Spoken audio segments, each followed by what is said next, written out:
I write about food, I write about cooking. I take it quite seriously, but I'm here to talk about something that's become very important to me in the last year or two. It is about food, but it's not about cooking per se. I'm going to start with this picture of a beautiful cow. I'm not a vegetarian, this is the old Nixon line, right? But I still think that this may be this era's version of this. Now, that is only a little bit hyperbolic. And why do I say it? Because only once before has the fate of individual people and the fate of all of humanity been so intertwined. There was the bomb, and there's now. And where we go from here is going to determine not only the quality and the length of our individual lives, but whether if we could see the Earth a century from now, we'd recognize it. It's a Holocaust of a different kind, and hiding under our desks isn't going to help. Start with the notion that global warming is not only real, but dangerous. Since every scientist in the world now believes this, and even President Bush has seen the light or pretends to, we can take this as a given. Then hear this, please. After energy production, livestock is the second highest contributor to atmosphere-altering gases. Nearly 1/5 of all greenhouse gas is generated by livestock production, more than transportation. Now, you can make all the jokes you want about cow farts, but methane is 20 times more poisonous than CO2, and it's not just methane. Livestock is also one of the biggest culprits in land degradation, air and water pollution, water shortages, and loss of biodiversity. There's more. Like half the antibiotics in this country are not administered to people, but to animals. But lists like this become kind of numbing. So let me just say this. If you're progressive, if you're driving a Prius, or you're shopping green, or you're looking for organic, you should probably be a semi-vegetarian. Now, I'm no more anti-cattle than I am anti-Adam, but it's all in the way we use these things. There's another piece of the puzzle, which Ann Cooper talked about beautifully yesterday, and one you already know. There's no question, none, that so-called lifestyle diseases, diabetes, heart disease, stroke, some cancers, are diseases that are far more prevalent here than in anywhere in the rest of the world. And that's the direct result of eating a Western diet. Our demand for meat, dairy, and refined carbohydrates, the world consumes 1 billion cans or bottles of Coke a day. Our demand for these things, not our need, our want, drives us to consume way more calories than are good for us. And those calories are in foods that cause, not prevent, disease. Now, global warming was unforeseen. We didn't know that pollution did more than cause bad visibility. Maybe a few lung diseases here and there, but that's not such a big deal.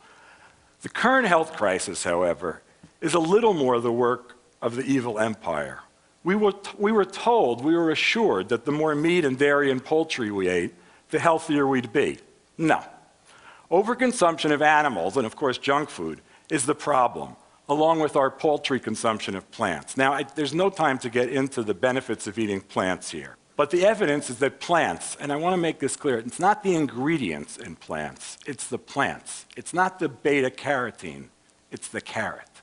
The evidence is very clear that plants promote health. This evidence is overwhelming at this point. You eat more plants, you eat less other stuff, you live longer. Not bad. But back to animals and junk food. What do they have in common?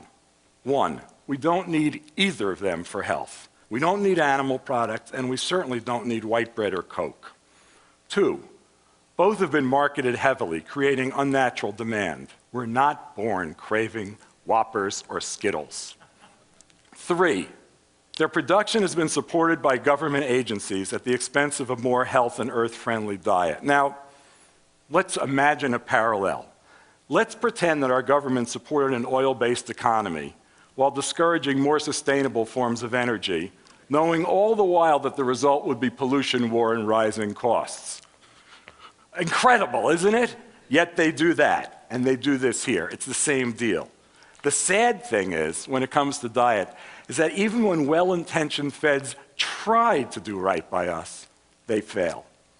Either they're outvoted by puppets of agribusiness, or they are puppets of agribusiness. So when the USDA finally acknowledged that it was plants rather than animals that made people healthy. They encouraged us, via their overly simplistic food pyramid, to eat 5 servings of fruits and vegetables a day, along with more carbs. What they didn't tell us is that some carbs are better than others, and that plants and whole grains should be supplanting meat and junk food. But industry lobbyists would never let that happen. And guess what? Half the people who develop the food pyramid have ties to agribusiness. So instead of substituting plants for animals, our swollen appetites simply became larger, and the most dangerous aspects of them remained unchanged. So-called low-fat diets, so-called low-carb diets, these are not solutions. But with lots of intelligent people focusing on whether food is organic or local, or whether we're being nice to animals, the most important issues just aren't being addressed. Now, don't get me wrong. I like animals, and I don't think it's just fine to industrialize their production and to churn them out like they were wrenches. But there's no way to treat animals well when you're killing 10 billion of them a year. That's our number, 10 billion. If you strung all of them, chickens, cows, pigs, and lambs, to the moon, they'd go there and back 5 times, there and back. Now, my math's a little shaky, but this is pretty good. And it depends whether a pig is 4 feet long or 5 feet long, but you get the idea. That's just the United States. And with our hyperconsumption of those animals producing greenhouse gases and heart disease, kindness might just be a bit of a red herring. Let's get the numbers of the animals we're killing for eating down, and then we'll worry about being nice to the ones that are left. Another red herring might be exemplified by the word locavore, which was just named Word of the Year by the New Oxford American Dictionary, seriously. A locavore, for those of you who don't know, is someone who eats only locally grown food, which is fine if you live in California, but for the rest of us, it's a bit of a sad joke. Between the official story, the food pyramid, and the hip locavore vision, you have 2 versions of how to improve our eating. They both get it wrong, though. The first, at least, is populist, the second's elitist. How we got to this place is the history of food in the United States. And I'm going to go through that, at least the last 100 years or so, very quickly right now. 100 years ago, guess what? Everyone was a locavore. Even New York had pig farms nearby, and shipping food all over the place was a ridiculous notion. Every family had a cook, usually a mom, and those moms bought and prepared food. It was like your romantic vision of Europe. Margarine didn't exist. In fact, when margarine was invented, several states passed laws declaring that it had to be dyed pink, so we'd all know that it was a fake. There was no snack food, and until the 20s, until Clarence Birdseye came along, there was no frozen food. There were no restaurant chains. There were neighborhood restaurants run by local people, but none of them would think to open another one. Eating ethnic was unheard of unless you were ethnic. And fancy food was entirely French. As an aside, those of you who remember Dan Aykroyd in 1970s doing Julia Child's imitations can see where he got the idea of stabbing himself from this fabulous slide. Back in those days, before even Julia, back in those days, there was no philosophy of food. You just ate. You didn't claim to be anything. There was no marketing. There were no national brands. Vitamins had not been invented. There were no health claims, at least not federally sanctioned ones. Fats, carbs, proteins, they weren't bad or good. They were food. You ate food. Hardly anything contained more than one ingredient because it was an ingredient. The cornflake hadn't been invented. The Pop-Tart, the Pringle, Cheese Whiz, none of that stuff. Goldfish swam. It's hard to imagine. People grew food and they ate food. And again, everyone ate local. In New York, an orange was a common Christmas present because it came all the way from Florida. From the 30s on, road systems expanded, trucks took the place of railroads, fresh food began to travel more, oranges became common in New York. The South and West became agricultural hubs, and in other parts of the country, suburbs took over farmland. The effects of this are well known, they're everywhere, and the death of family farms is part of this puzzle, as is almost everything, from the demise of the real community to the challenge of finding a good tomato even in summer. Eventually, California produced too much food to ship fresh. so it became critical to market canned and frozen foods. Thus arrived convenience. It was sold to proto-feminist housewives as a way to cut down on housework. Now, I know everybody over the age of like 45's mouths are watering at this point. And if we had a slide of Salisbury steak, even more so, right? But this may have cut down on housework, but it cut down on the variety of food we ate as well. Many of us grew up never eating a fresh vegetable, except the occasional raw carrot or maybe an lettuce salad. I, for one, and I'm not kidding, didn't eat real spinach or broccoli till I was 19. Who needed it, though? Meat was everywhere. What could be easier, more filling, or healthier for your family than broiling a steak? But by then, cattle were already raised unnaturally. Rather than spending their lives eating grass, for which their stomachs were designed, they were forced to eat soy and corn. They have trouble digesting those grains, of course, but that wasn't a problem for producers. New drugs kept them healthy. Well, they kept them alive. Healthy was another story. Thanks to farm subsidies, a fine collaboration between agribusiness and Congress, soy, corn, and cattle became king, and chicken soon joined them on the throne. It was during this period that the cycle of dietary and planetary destruction began, the thing we're only realizing just now. Listen to this. Between 1950 and 2000, the world's population doubled. Meat consumption increased fivefold. Now, someone had to eat all that stuff, so we got fast food. And this took care of the situation resoundingly. Home cooking remained the norm, but its quality was down the tubes. There were fewer meals with home-cooked breads, desserts, and soups, because all of them could be bought at any store. Not that they were any good, but they were there. Most moms cooked like mine. A piece of broiled meat, a quickly made salad with bottled dressing, canned soup, canned fruit salad, maybe baked or mashed potatoes, or, perhaps the stupidest food ever, minute rice. For dessert, store-bought ice cream or cookies. My mom is not here, so I can say this now. This kind of cooking drove me to learn how to cook for myself. It wasn't all bad. By the 70s, forward-thinking people began to recognize the value of local ingredients. We tended gardens, we became interested in organic food, we knew or we were vegetarians. We weren't all hippies either. Some of us were eating in good restaurants and learning how to cook well. Meanwhile, food production had become industrial. Industrial. Perhaps because it was being produced rationally, as if it were plastic. Food gained magical or poisonous powers, or both. Many people became fat-phobic. Others worshiped broccoli as if it were godlike. But mostly they didn't eat broccoli. Instead, they were sold on yogurt, yogurt being almost as good as broccoli. Except in reality, the way the industry sold yogurt was to convert it to something much more akin to ice cream. Similarly, let's look at a granola bar. You think that that might be healthy food, but in fact, if you look at the ingredient list, it's closer in form to a Snickers than it is to oatmeal. Sadly, it was at this time that the family dinner was put in a coma, if not actually killed. Beginning of the heyday of value-added food, which contained as many soy and corn products as could be crammed into it. Think of the frozen chicken nugget. The chicken is fed corn, and then its meat is ground up and mixed with more corn products to add bulk and binder, and then it's fried in corn oil.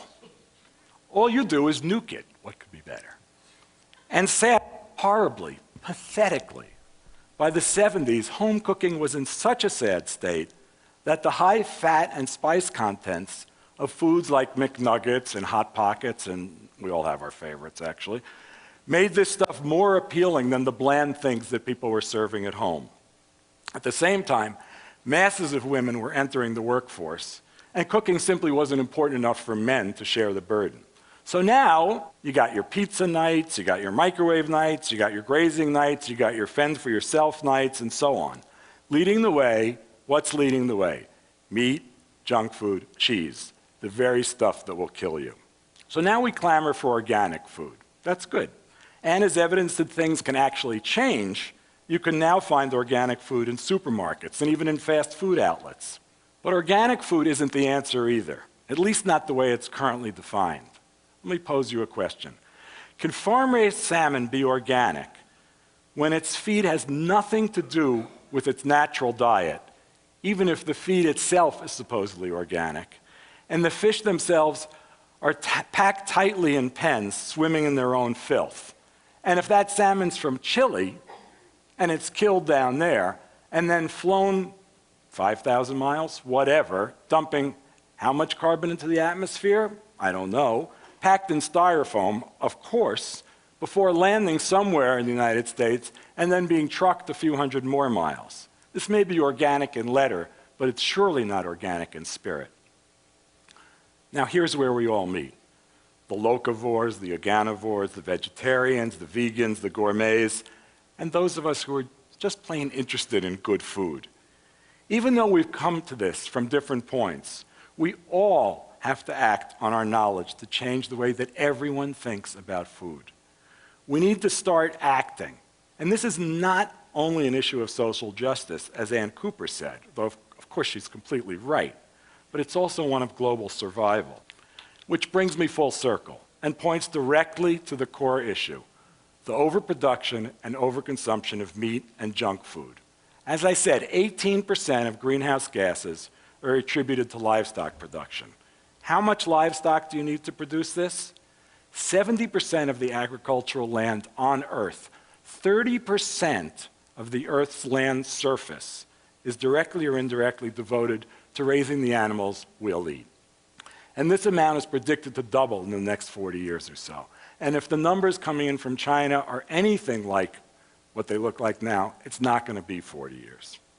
There is no good reason for eating as much meat as we do, and I say this as a man who has eaten a fair share of corned beef in his life. The most common argument is that we need nutrients, even though we eat, on average, twice as much protein as even the industry-obsessed USDA recommends. But listen, experts who are serious about disease reduction recommend that adults eat just over half a pound of meat per week. What do you think we eat per day? Half a pound. But don't we need meat to be big and strong? Isn't meat eating essential to health? Won't a diet heavy in fruit and vegetables turn us into godless, sissy liberals? Some of us might think that would be a good thing. But no. Even if we were all steroid-filled football players, the answer is no.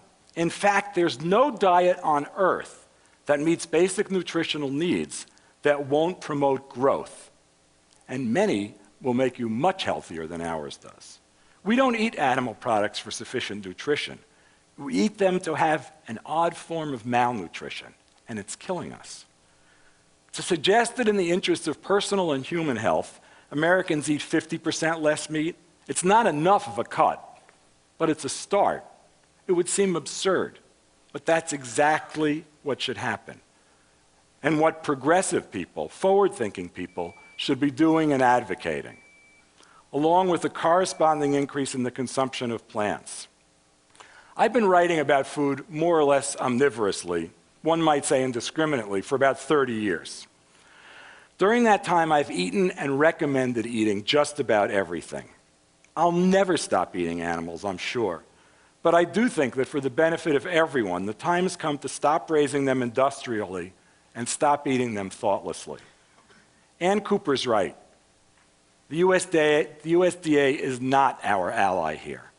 We have to take matters into our own hands, not only by advocating for a better diet for everyone, that's the hard part, but by improving our own. And that happens to be quite easy. Less meat, less junk, more plants. It's a simple formula. Eat food. Eat real food. We can continue to enjoy our food, and we continue to eat well, and we can eat even better. We can continue to search for the ingredients we love, and we can continue to spin yarns about our favorite meals. We'll reduce not only calories, but our carbon footprint. We can make food more important, not less, and save ourselves by doing so. We have to choose that path. Thank you.